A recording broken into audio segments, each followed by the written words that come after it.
Hello students, arithmetic progressions पढ़ रहे थे तो उसमें आगे कंटिन्यू करते हैं। ये सवाल कर लेते हैं। A sum of ₹700 is to be use to give 7 cash prizes to students of a school for their overall academic performance. एक 700 रुपये का जो सम है, 700 रुपये को यूज़ किया जाना है किसके लिए? 7 कैश प्राइजेस दिए जाने के लिए to students of a school, किसी स्कूल के लिए, किसी स्कूल के स्टूडेंट्स को, for their overall academic performance, उनकी जो साल भर की एकेडमिक परफॉर्मेंस के लिए जो प्राइज़ देने हैं उसके लिए 700 रुपये यूज़ करे जाने हैं। कुल मिला के 7 बच्चों को क्या देना है? प्राइज़ देना है, और उसके लिए 700 रुपये को यूज़ में लेना है। मतलब 7 बच्चों में 700 रुपये बांटने हैं। ठीक है। If each price is ₹20 less than it's preceding price. Her price यह है वो क्या है? 20 रुपये कम है उसके पहले वाले प्राइस से। मतलब पहले वाले स्टूडेंट्स को जो प्राइस मिलेगा वो कुछ होगा, ठीक है। और जो दूसरे वाले को मिलेगा वो, अगर मान लो पहले वाले को X मिलेगा तो दूसरे वाले को X - 20 प्राइस मिलेगा। तीसरे वाले को कितना मिलेगा? इससे भी 20 कम मिलेगा, यानी कि X - 20 यानी X - 40 मिलेगा। तो हर दूसरे स्टूडेंट को जो प्राइस मिलेगा उसके पहले वाले स्टूडेंट से कितना? 20 रुपये कम मिल रहा है। ठीक है। Then it's preceding student. Preceding मतलब पहले वाले स्टूडेंट से 20 रुपये कम मिल रहा है। लेस मतलब कम। ठीक है। Find the value of each price. तो हर प्राइस की वैल्यू पता लगाएं। ठीक है। तो इसमें कैसे करेंगे? पहली टर्म को मान लो A मान लें, X भी मान सकते हैं, A भी मान सकते हैं। इसको मैंने A मान लिया। ठीक है। A मान लिया तो पहली टर्म AB की A हो जाएगी। ठीक है। दूसरी टर्म क्या हो जाएगी? A - 20। तीसरी टर्म क्या हो जाएगी? A - 40। ठीक है। कम होते जा रहे हैं। ठीक है। तो 7वें स्टूडेंट को कितना मिलेगा प्राइस? कुछ मिल जाएगा। मान लो कहाँ तक जाएगा? 7 टर्म्स तक जाएगा ये। ठीक है। अब इस AP का फर्स्ट टर्म तो A ही है। ठीक है। D क्या है? A - 20 - A, A - 20 - A यानी कि -20 है। ठीक है। D इसका -20 है। हमें क्या पता लगाना है? Value of each price. हर एक प्राइस की वैल्यू पता लगानी है। तो कैसे पता लगाएंगे वैल्यू ऑफ ईच प्राइस? 700 रुपये दे रखा है। इन सब का सम कितना होगा? जो 7 टर्म्स तक आएंगे उनका सम कितना है? 700 रुपये। तो S 7 टर्म्स, S7 कितना हो जाएगा? 7/2 2A + 7 - 1, और D कितना है? -20। ठीक है। ये हो जाएगी हमारी वैल्यू। S7 कितना दे रखा है? सातों प्राइस का सम कितना है? 700 रुपये दे रखा है। इसको 700 के बराबर रख दिया। 7/2 अंदर क्या हो जाएगा? 2A + 7 - 6 और 6 - 120, 2A - 120 ये हो जाएगा। ठीक है। तो इसको और सोल्व कर लेंगे, 2 से डिवाइड कर देंगे तो अंदर A - 2 6 या 12 60 हो जाएगा। A - 60 हो जाएगा। ठीक है। ये किसके? 700 के बराबर है। तो इसको और सॉल्व करते जाएंगे तो A - 60 हमारा कितना हो जाएगा? 700 को 7 से डिवाइड कर देंगे तो 100 बच जाएगा। इसका मतलब A हमारा क्या हो जाएगा? 100 + 60 = 160 हो जाएगा। ठीक है। तो A की वैल्यू जो मतलब जो फर्स्ट टर्म है, पहला प्राइस है, वो कितना आ जाएगा? 160 के बराबर आ जाएगा। अब क्या पता लगाना है? Value of each price. हर एक प्राइस की वैल्यू पता लगानी है तो लगा देंगे हैंस। ठीक है। देखो इसमें लैंग्वेज के साथ कैसे करेंगे, देखो इसमें लिख लेना आप, लेट सॉल्यूशन में लिख लेना, let first price equal to A rupees के बराबर है। ठीक है। पहले प्राइस को A मान लिया। ठीक है। इसके बाद आप लिख लेना, ये कुछ नहीं है तो मेरे value of 7 the AP of 7 prizes, AP of 7 prizes, 7 prizes की जो AP है वो कितनी आ जाएगी? वो ये आ जाएगी आपकी AP। ठीक है। ठीक है। अब इसमें आप लिख लेना फर्स्ट टर्म तो हमारी A ही है इसमें, और कॉमन डिफरेंस निकाल लेना। कॉमन डिफरेंस क्या हो जाएगा? A - 20 - A तो हमारा -20 है। ठीक है। ये लिख लेंगे। ठीक है। इसके बाद सारा सेम ही रहेगा, कुछ ज़्यादा खास लैंग्वेज नहीं है इसमें। ठीक है। तो A आपका 160 आ गया। ठीक है। तो लास्ट में लिख देंगे हैंस।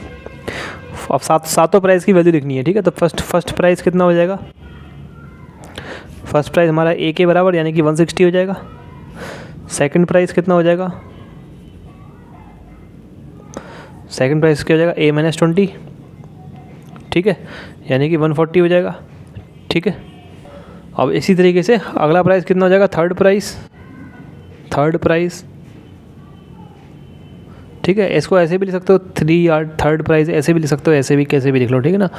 तो आप ऐसे लिख सकते हो, कोई दिक्कत नहीं। ठीक है ना। तो थर्ड प्राइस ऐसे भी लिख सकते हो, कोई दिक्कत नहीं है। थर्ड प्राइस ऐसे भी लिख लो। थर्ड प्राइस कितना हो जाएगा? A - 20 क्या हो जाएगा? A - 40। अरे जो पहला वाला उसमें से 20 घटा दो, और क्या 140 में 20 घटा दिया यानी कि 120 आ गया। ऐसे ही फोर्थ प्राइस चौथा प्राइस क्या आ जाएगा, सातों प्राइस निकाल लेना हमें इसमें से 20 घटा दो यानी 100 आ जाएगा। ऐसे ही फिफ्थ प्राइस क्या आ जाएगा, फिर से 20 घटा दो इसमें से यानी कि 80 आ जाएगा। और सिक्स्थ प्राइस क्या आ जाएगा हमारा, फिर से 20 घटा दो यानी कि 60 आ जाएगा। और सेवन्थ प्राइस कितना आ जाएगा, यानी कि लास्ट प्राइस जो मिलेगा बच्चे को वो कितना आ जाएगा, फिर 20 घटा दो यानी कि 40 आ जाएगा। ठीक है, तो पहला प्राइस हमारा 160 आ गया और इस तरीके से फिर 140, 120, 180, 60, 60, 40। ठीक है, तो ये हमारे नंबर ऑफ़ सारे प्राइसेस की वैल्यू। अच्छा रुपये लगा देना इनके आगे, रुपये लगाना भूल गया मैं, रुपये लगा देना आप इनके आगे, क्योंकि सारे प्राइसेस रुपये में हैं। ठीक है, रुपये लगा देना ज़रूरी है ये लगाना। आगे इनके रुपये का साइन लगा देना। रुपये का साइन कैसे बनता है, ऐसे बनाया और फिर रा बनता है ना हिंदी में, रा पहले तो वो बना दिया, हिंदी में जो रा बनता है वो बना दिया और फिर उसको एक बार और काट दिया, थोड़ा सा नीचे से काट दिया, यहाँ बीच में से नहीं, थोड़ा सा नीचे से यहाँ पे काट दिया एक और रा, तो हमारा रुपये का साइन बन जाता है। ठीक है, तो ये रुपये का साइन बना देना। और रुपये का साइन नहीं बनाना आता तो लास्ट में रुपीज़ भी लिख सकते हो क्या। अगर रुपये का साइन नहीं बनाया आगे तो पीछे क्या लिख देंगे,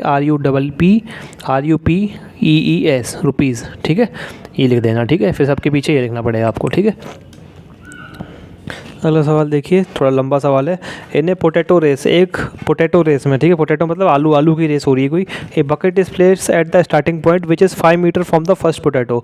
एक बकेट, एक बाल्टी को रख दिया जाता है, इस प्लेस्ड मतलब रख दिया जाता है eight the starting point. Starting point पे क्या करते हैं, एक बाल्टी को रख देते हैं। ठीक है ना, ये हमने एक बाल्टी रख दी बाहर। ठीक है, स्टार्टिंग पॉइंट हमने एक बाल्टी रख दी। ठीक है, और which is 5 metre from the first potato, जो कि 5 मीटर की दूरी पे है। कितनी पे, जो कि 5 मीटर की दूरी पे है पहले आलू से। ये पहला आलू रखा हुआ है हमारा। ठीक है, इससे 5 मीटर की दूरी पे है। ठीक है, और and the other potatoes are place 3 metre apart in a straight line. ठीक है, उसके बाद जो बाकी की जो पोटैटोज़ हैं, मतलब बाकी के जो आलू हैं वो 3-3 मीटर की दूरी पर रखे रहते हैं। मतलब ये 3 मीटर की दूरी पर दूसरा आलू रखा हुआ है, फिर अगला आलू फिर 3 मीटर की दूरी पर रखा हुआ है। ठीक है, इस तरीके से आलू आगे रखे हुए हैं। ठीक है, स्ट्रेट लाइन में रखे हुए हैं, इन्हें स्ट्रेट लाइन। ठीक है, स्ट्रेट लाइन में ऐसे रखे हुए हैं। ठीक है, there are 10 potatoes in the line. इस तरीके से 10 पोटैटो हैं, 1 2 3, इस तरीके से 10 पोटैटो हैं आगे। ठीक है ना, तो समझ रहे हो ना, आगे जाके 10 ऐसे 10 हैं। ठीक है ना, बनाने की जरूरत नहीं है, समझ लो। ठीक है, एक competitor starts from the bucket. एक कंपटीटर मतलब जिसने जो हिस्से, कंपटीटर मतलब जो हिस्सा दे रहा है उसमें रेस में, वो क्या स्टार्ट्स फ्रॉम द बकेट, वो यहाँ बकेट से स्टार्ट करेगा चलना। ठीक है, picks up the nearest potato, वो सबसे पहले वाले आलू को उठाता है। Picks up the nearest potato, पहले वाले आलू को उठाता है। रन्स बैक विद इट, और उसके साथ वापस दौड़ के आता है। मतलब यहाँ से दौड़ता है, इसको उठाता है आलू को, फिर दोबारा दौड़ के आता है इसके साथ। Drops it in the bucket, इसको आलू को बकेट में डालता है, मतलब बाल्टी में डालता है। ठीक है, runs back to pick up the next potato, फिर दोबारा भागता है दूसरे आलू को उठाने के लिए। ठीक है, runs to the bucket to drop it in, और फिर दोबारा बाल्टी की तरफ भागता है उसको रखने के लिए।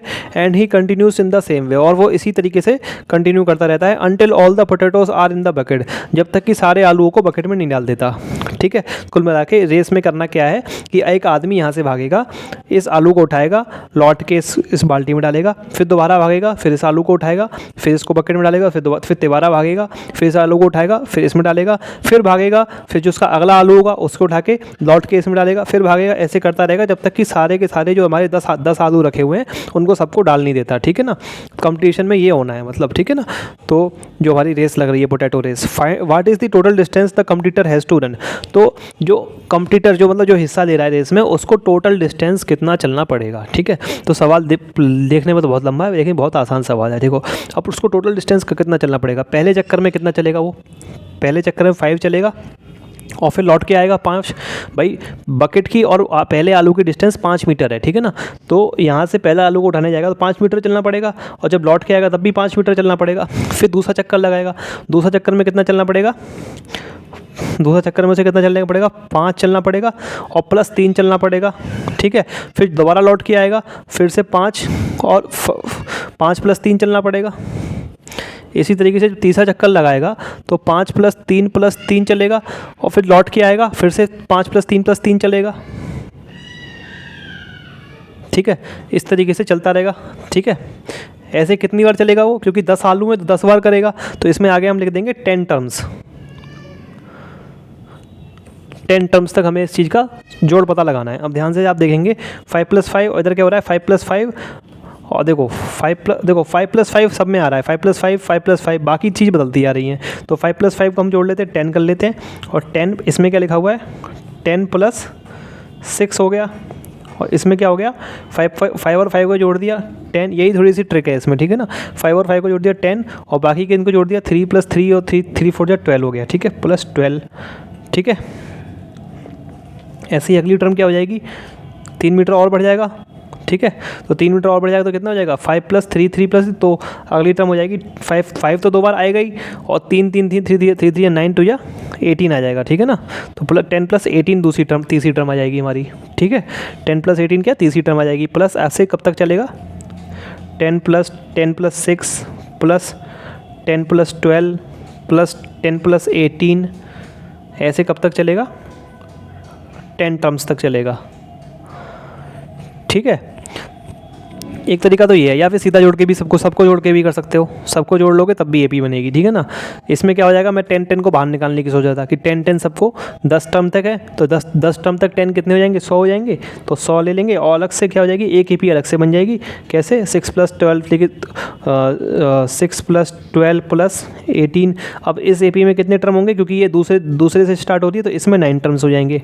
एक तरीका तो सवाल करने का ये है, ठीक है।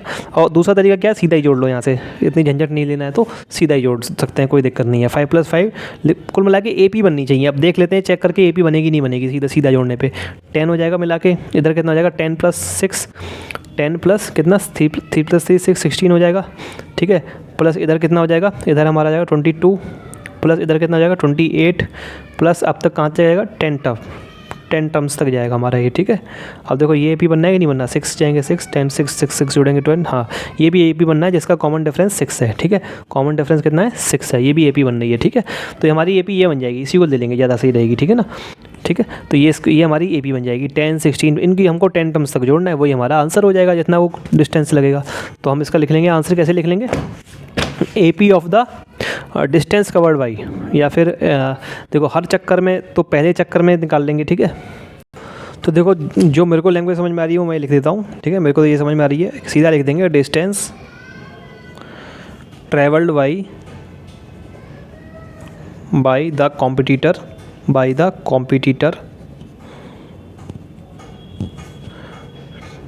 टू क्या करता था, पुट था ना, टू पुट था, कुछ नहीं लिख देते हैं, टू पुट क्या कर रहा है first, to put first second third nth नहीं 10th तक है, इसमें 10th तक 10th potato distance travel by the computer to put first second third, ऐसे करते करते 10th पोटैटो तक in the bucket is given by, वो किससे गिवन बाई होती है हमारी 5 + 5, पहले में ये चलेगा, दूसरे में क्या चलेगा 5 + 3 + 5 + 3, अगले में क्या चलेगा 5 + 3 + 3 + 5 + 3 + 3, आगे लिख देना 10 टर्म्स, ठीक है। ये कितना हो जाएगा, इसका मतलब ये हमारा इतना हो जाएगा 10 5 + 5 10 + 16, और ये हमारा हो जाएगा कितना आया था 22 आया था, और ये आ जाएगा 28 आ जाएगा 10 टर्म्स तक, ठीक है। यानी एपी हमारी क्या बन जाएगी 10 16 22 28 10 टर्म्स तक हमारी ये एपी बन जाएगी, ठीक है। अब लिख देंगे यहाँ पे पहली टर्म क्या है, फर्स्ट टर्म लिख देना, फर्स्ट टर्म जिसको हम ए कह देते हैं वो 10 है, कॉमन डिफरेंस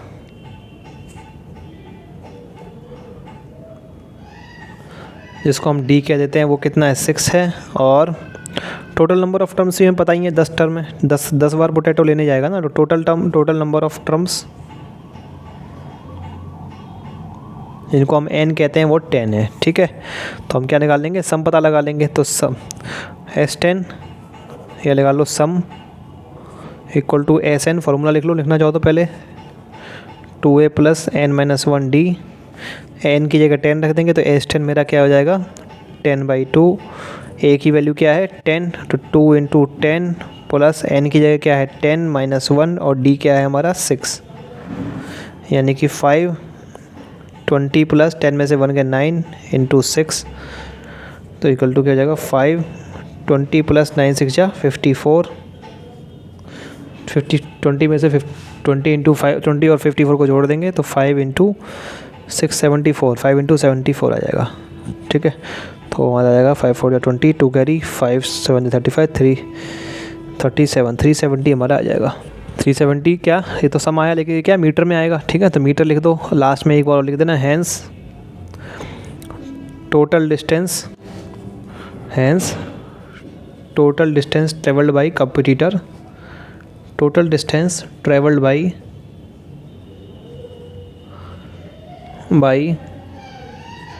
कॉम्पिटिटर कितना हो जाएगा, 370 मीटर। यही हमारा आंसर हो जाएगा। ठीक है, तो बड़ा सा क्वेश्चन जो दिखते हैं, जो जरूरी नहीं है कि बहुत हार्ड हो। ठीक है ना, बहुत ईजी से क्वेश्चन होते हैं, बस समझने में थोड़ा दिमाग लगाना पड़ता है। ठीक है, अगला सवाल देखिए, ए man arranges to pay off a date.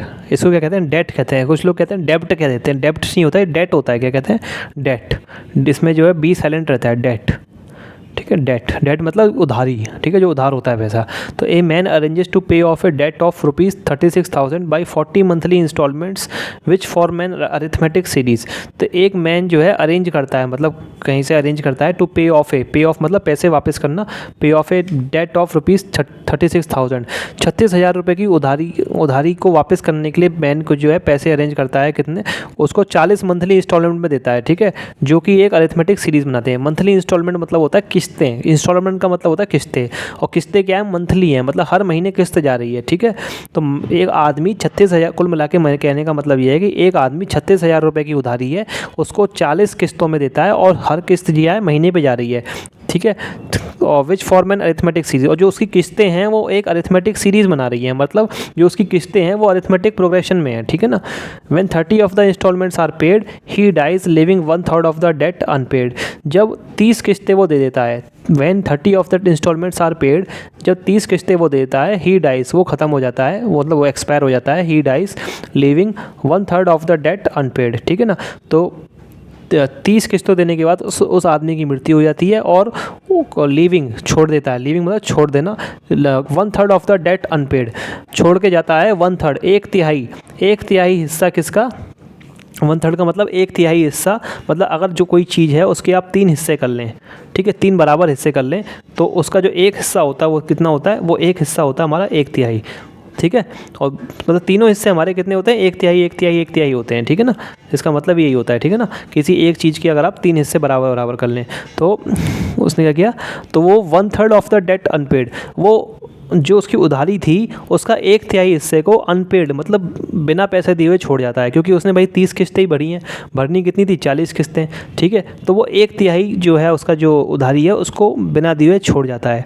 Find the value of the first instalment, तो जो उसने पहला इंस्टॉलमेंट दिया था, जो पहली किस्त भरी थी, उसकी वैल्यू आपको पता लगानी है। ठीक है, तो पहली किस्त मान लो उसने कुछ ए भरी थी, पहली टर्म देखो AP, जो उसने किस्तें भर रहा है 40, वो AP में है, ये तो बात समझ में आ रही है हमारे। ठीक है, तो पहली किस्त जो है वो A है, अगली किस्त क्या हो जाएगी, कुछ A + D हो जाएगी मान लो। ठीक है, इस तरीके से चलती जा रही है। ठीक है, 36,000 क्या है टोटल किस्त है, और इस तरीके से कितनी है, 40 किस्त भरेगा तब 36,000 रुपये वो चुका पाएगा।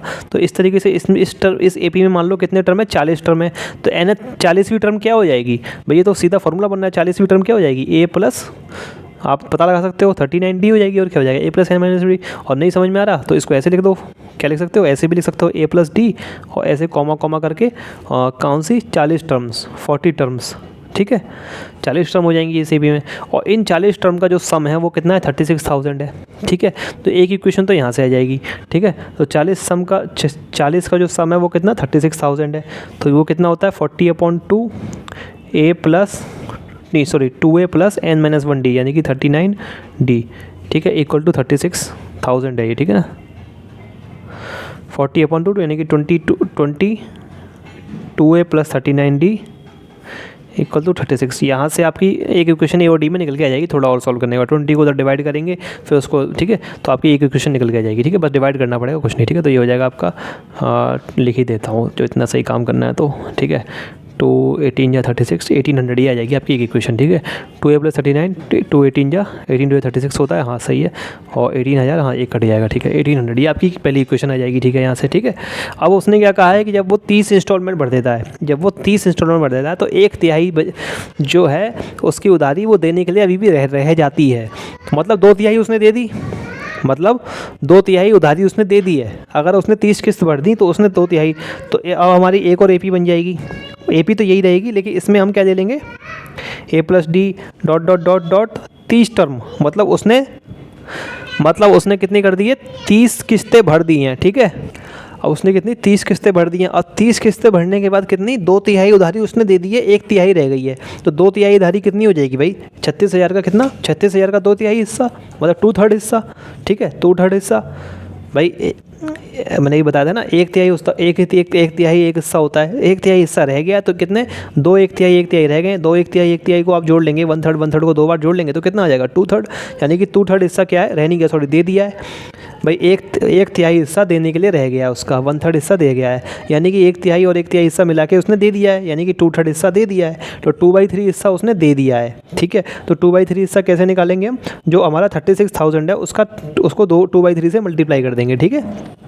तो हाँ 30 टर्म्स तक ये हो गया। अब क्या, अब 30 टर्म तक का सम कितना आ जाएगा, 2/3 हिस्सा किसका, 36,000 का, ठीक है। तो 30 टर्म का सम कितना, यहाँ से फॉर्मूले से लगा लेंगे क्या, 30/2 2a + 29d, ये इक्वल टू कितना, 3 × 3 2 12 12 2 24,000 ये आ जाएगा, ठीक है। इसको कर लेंगे सॉल्व, तो ये हो जाएगा 15 × 2a + 29d इक्वल टू 24,000। एक इक्वेशन यहाँ से बन के आ जाएगी, इसको फिर 15 से डिवाइड कर लेंगे, 2a + 29d इक्वल टू 15 से इसको डिवाइड कर लेंगे 24,000 को। तो 5 3 या 15, 5 ये 2 चला गया, एक 10 को काट लिया 2 से, और 3 8 या 24 800, तो ये आपका आ जाएगा 1600 आ जाएगा, ठीक है। तो 2a + 29d ये आपकी एक इक्वेशन आ गई क्या, 1600। आपकी ये दूसरी इक्वेशन आ गई। इन दोनों इक्वेशन को सॉल्व करके आपको क्या निकालना है, जो सवाल में पूछा गया क्या निकालना है, वैल्यू ऑफ फर्स्ट इंस्टॉलमेंट, यानी कि ए आपको पता लगाना है, ए, ठीक है। तो फालतू में डी पता लगाने की जरूरत नहीं है, ए पता लगाना है। तो फिर ए पता लगाने के लिए क्या करें, इन दोनों में से किसी एक जगह से डी की वैल्यू निकाल लें, ठीक है। तो फिर क्या करें, यहाँ से इसको 2 ना माने, यहीं से डी की वैल्यू निकाल लें। तो यहाँ से डी की वैल्यू क्या निकल के आ जाएगी, 1600 - 2a, तो डी हमारा क्या निकल के आ जाएगा यहाँ से, 1600 - 2a / 29, ये इसको आप 2 मान लें। अब लिख देंगे substituting value of D from 2 in 1, ठीक है। डी की वैल्यू 2 से उठा के हम किस में रख रहे हैं, 1 में रख रहे हैं। तो डी की वैल्यू जब इसको उठा के आप उसमें रखेंगे, सारी इक्वेशन ए में बन जाएगी, वहाँ से आपकी ए की वैल्यू निकल जाएगी। अब सवाल ये है कि इसको लैंग्वेज के साथ कैसे करेंगे। तो लैंग्वेज के साथ देखो, उसको करने के लिए आप क्या करेंगे, ए और डी क्योंकि हमने माने हैं, ठीक है। तो ए और डी को आप लिख लेंगे लैंग्वेज में, कैसे लिखेंगे, let a be the value of the first instalment, ठीक है। तो और let value of first instalment equal to a, और उसने क्या दे रखा है कि उसकी जो है अरिथमेटिक सीरीज़ बना रही है जो इंस्टॉलमेंट दे रहा है, ठीक है। तो लिख देंगे लेट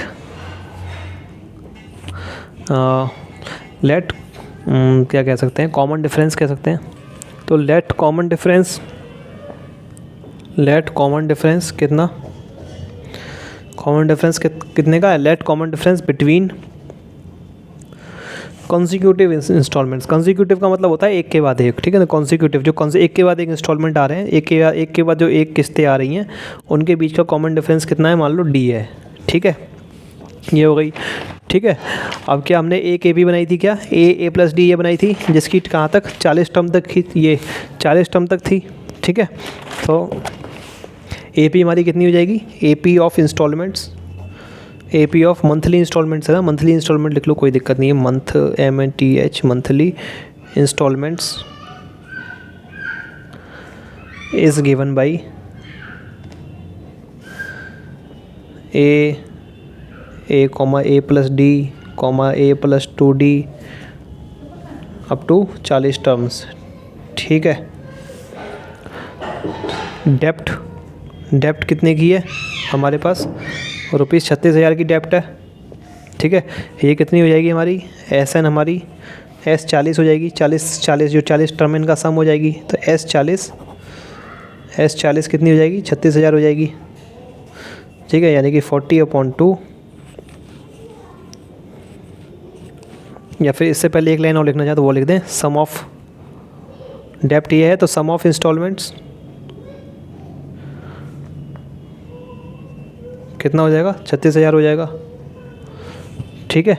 यानी कि एस 40 कितना हो जाएगा हमारा 36,000 हो जाएगा, ठीक है।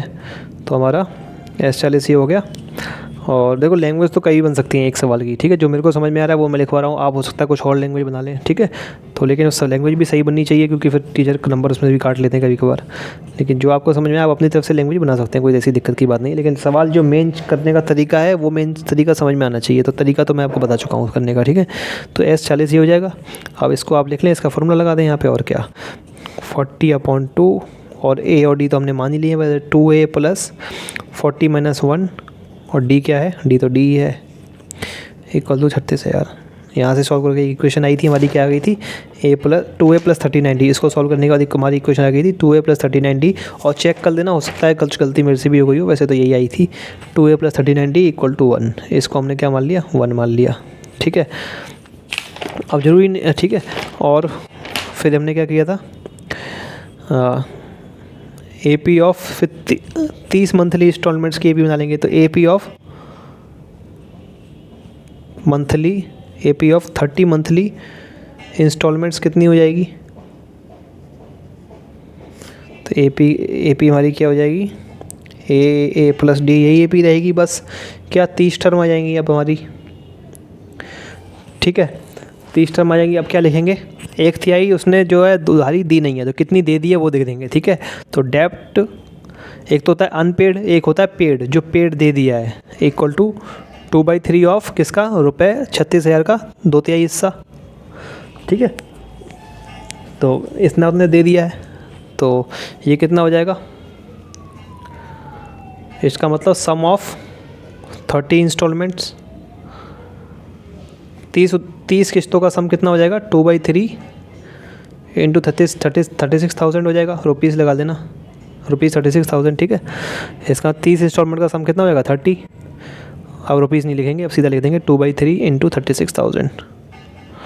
अब इसको सॉल्व कर लेंगे। एस 30 क्या आया था 30/2, 2a + 30 - 1 d, 30 - 1 और d इक्वल टू ये कितना 12 3 या 36 होता है, तो 3 12 12 2400 है ना, 3 × 3 हाँ 12, हाँ ये आ जाएगा 24,000 आ जाएगा, ठीक है। इसको सॉल्व करके क्या इक्वेशन आई थी हमारी आई थी 2a + 29d।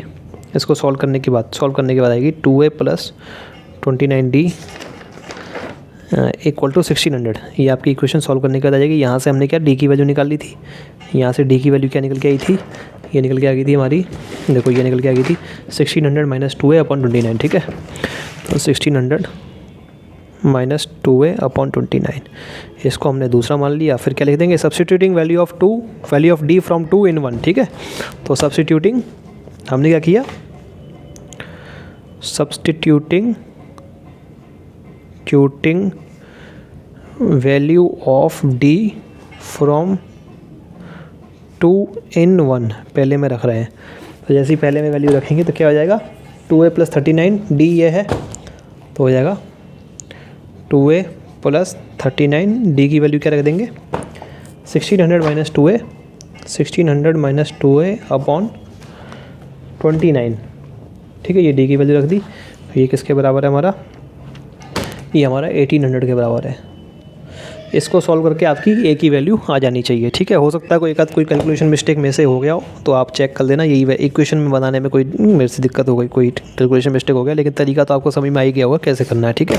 तो कुल मिला के आपको मैं आंसर बता देता हूँ चेक करने के लिए आपको, क्यों आपका आंसर इसमें आ जाएगा 510 आ जाएगा, ठीक है। ए की वैल्यू आपकी 510 रुपीज़ निकल के आ जाएगी। तो पहला इंस्टॉलमेंट आपके लिख देंगे लास्ट में, हैंस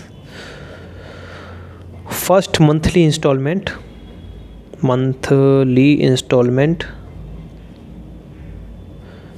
कितना हो जाएगा इक्वल टू ₹510, ठीक है। ये आपका आंसर आ जाएगा। देखो ये सवाल CBSE 2014 में आ चुका है, छोटा सा सवाल है, इसको कर लेते हैं। कर चुके हैं इस टाइप का सवाल पहले हम। The first 3 terms of an AP are respectively, पहली 3 टर्म किसी AP की क्या है, ये हैं और ये हैं। माने पहली टर्म क्या है 3y - 1 है, दूसरी टर्म 3y + 5 है और तीसरी टर्म क्या है 5y + 1 है। ठीक है, find the value of y की वैल्यू पता लगानी है। तो ठीक है, तो मैंने आपको बताया था जो 3 टर्म किसी AP में हो तो जो बीच वाली टर्म वो क्या होती है, अरिथमेटिक मीन होती है पहली 2 टर्म का, पहली और तीसरी टर्म का। ठीक है, तो यानी कि 3y + 5 क्या हो जाएगी, वो अरिथमेटिक मीन, यानी कि इन दोनों सम को, इन दोनों टर्म को प्लस कर लो। ठीक है, वो डिवाइड बाई 2 ये हो जाएगी। इसको सॉल्व करके आपकी y की वैल्यू पता लग जाएगी इस इक्वेशन को सॉल्व करके। ठीक है, तो अगला क्वेश्चन देखते हैं, एक सवाल और देखते हैं। If the sum of first p terms of an AP is ये, पहली p टर्म्स किसी AP का सम ये है। देखो अब पहली n टर्म्स का सम दिया हो, पहली r टर्म का सम दिया हो, पहली p टर्म का सम दिया हो, तो बात बराबर ही होती है। p की जगह हम n भी रख सकते हैं, कोई दिक्कत नहीं है। ठीक है, तो पहली p टर्म्स का सम SP, अब SP लिख लेंगे, कितना दे रखा है AP² + BP। ठीक है, तो पहली p टर्म्स का सम ये है। ठीक है, find its common difference, common difference पता लगाना है। कॉमन डिफरेंस पता लगाने के लिए हमें क्या चाहिए होता है, 2 टर्म चाहिए होती हैं एक के बाद एक। तो पहली टर्म क्या हो जाएगी, पहली टर्म क्या हो जाएगी, किसी भी AP की पहली टर्म क्या होती है, पहली टर्म जैसे कि किसी AP की मैंने 2 और 5 8 की मैंने AP लिख ली, तो पहली टर्म 2 है। ठीक है, तो ये तो समझ में आ रही है कि हमारी क्या है T1 है, पहली टर्म है। क्या ये हमारी S1 भी होगी, बिल्कुल होगी। सम अप टू पहली टर्म तक का सम कितना होगा, बस पहली टर्म ही तो होगी। तो हमेशा T1 और S1 बराबर होते हैं, ये बात आपको समझ में आनी चाहिए। ठीक है, तो अगर मैं SP की जगह रख के 1 पहली टर्म पता लगा लूँ तो क्या निकल जाएगी, मेरी T1 निकल जाएगी। ठीक है, तो T1 मतलब पहली टर्म वो कितनी निकल जाएगी, तो ऐसे लिख दूंगा फर्स्ट टर्म कितनी हो जाएगी मेरी, यानी कि T1 वो मेरी S1, इसमें P की जगह 1 रखने पे निकल जाएगी, तो वो कितनी हो जाएगी A × 1² + B × 1। ठीक है, A × 1² + B, हाँ, तो इक्वल टू A + B निकल के आ जाएगी। तो फर्स्ट टर्म मेरी A + B निकल के आ गई। अब मुझे क्या निकालनी है, दूसरी टर्म। अब दूसरी टर्म कैसे निकालूंगा मैं, मेरे पास किसका फॉर्मूला है, सम का फॉर्मूला है। तो मैं इन 2 टर्म का सम पता लगा लूँ, या 2 टर्म का सम पता लगा लूँ, उसमें से ये पहली टर्म घटा दूँ, ये पहली टर्म निकली है। ठीक है, तो सेकेंड टर्म मेरी क्या हो जाएगी, सेकेंड टर्म यानी कि T2 क्या हो जाएगी, पहली 2 टर्म का मैंने सम पता लगा लिया, पहली 2 टर्म का सम पता लगा लिया, यानी कि क्या हो जाएगी S2। पहली 2 टर्म का सम पता लगा लिया, उसमें से क्या किया, पहली वाली टर्म घटा दी। पहली वाली टर्म क्या है, S1 कह लो या T1 कह लो, S1 कह लो। ठीक है, ये हमारा फॉर्मूला भी होता था, आपको पता होगा। Tn का फॉर्मूला क्या होता था, Sn - Sn - 1 ये होता था। ठीक है, तो हमने ये कर लिया। तो S2 पहली 2 टर्म का सम, ये तो मैंने एक एग्जाम्पल के लिए ले लिया AP। ठीक है ना, ये AP नहीं है। ठीक है, तो S पहली 2 टर्म का सम क्या हो जाएगा, S2 P की जगह 2 रख देंगे, तो A × 2² + B × 2 और माइनस S1 क्या आया A + B, तो A + B को ब्रैकेट में लिख देंगे क्योंकि माइनस से आ गई। ठीक है, इसको सॉल्व कर लेंगे तो ये हो जाएगा 2 × 2 = 4A + 2B - A - B, यानी कि 4A में से A गया यानी कि 3A, और 2B में से B गया प्लस B, 3A + B आ जाएगा, हमारा सेकंड टर्म आ जाएगा।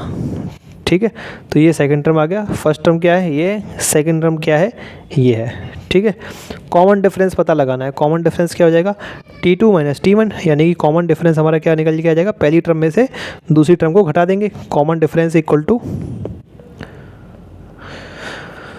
Second term minus first term, यानी कि T2 - T1, यानी कि 3A + B में से किसको घटा देंगे, A - तो B से B कट जाएगा, 3A यानी कि 2A निकल के आ जाएगा आपका आंसर। ठीक है, क्या आ जाएगा, 2A निकल के आ जाएगा। अब इस सवाल में कुछ लोग क्या करेंगे, फॉर्मूला यूज़ करेंगे, वो वाला डायरेक्ट, कौन सा, जो हमारा फॉर्मूला मैंने आपको बताया था Tn = Sn, तो वो आपको यूज़ करने की इसमें कोई ज़रूरत नहीं है। ठीक है, कि अगर आपको SPA दे रखा है, पहले SP लगा लेंगे, AP²।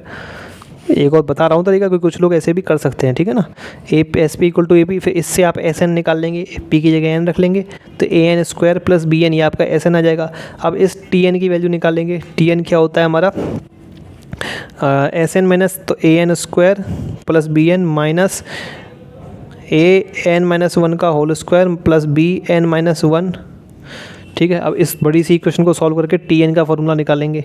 Tn का कुछ फॉर्मूला निकल के आएगा n के अंदर। बड़ी सी इक्वेशन सॉल्व होगी ना, ये N - 1 का होल स्क्वायर खोलना पड़ेगा यहाँ पे N - 1 फालतू में सॉल्व करेंगे। फिर एक Tn का फॉर्मूला निकल के आएगा n में, फिर उसमें t की n की जगह 1 रखेंगे वैल्यू, फिर t की n की जगह 2 रखेंगे वैल्यू, ये ठीक है, तो उसको फिर T2 - T1 करेंगे। इतना करने की ज़रूरत नहीं है। ठीक है, क्यों आप Tn का फॉर्मूला क्यों निकाल रहे हैं, सीधा ही रखें, सीधा रख लें क्या, T2 निकाल लें और T1 2 टर्म निकाल लें बस। ठीक है, तो पूरा तो इस तरीके से आपको जल्दी आपको सवाल हो जाएगा। ठीक है, तो स्टूडेंट्स ये आपका अरिथमेटिक प्रोग्रेशन का चैप्टर खत्म हो चुका है। अगले वीडियो से हम स्टार्ट करेंगे, इसमें आपका कोऑर्डिनेट ज्योमेट्री स्टार्ट करेंगे। तो ठीक है, तो अगर आपको ये वीडियो अच्छी लगी हो या चैप्टर पढ़ाने का जो मैं आपका तरीका है बहुत डिटेल में मैंने पढ़ाने की कोशिश करी है अपनी, ठीक है, तो आपको तरीका अगर समझ में आया हो, अच्छा लगा हो तरीका, तो इस वीडियो को लाइक कर दें, चैनल को सब्सक्राइब कर लें और वीडियो को ज़्यादा से ज़्यादा और चैनल को भी सबसे ज़्यादा से ज़्यादा शेयर करें। तो आपका वीडियो देखने के लिए बहुत बहुत शुक्रिया।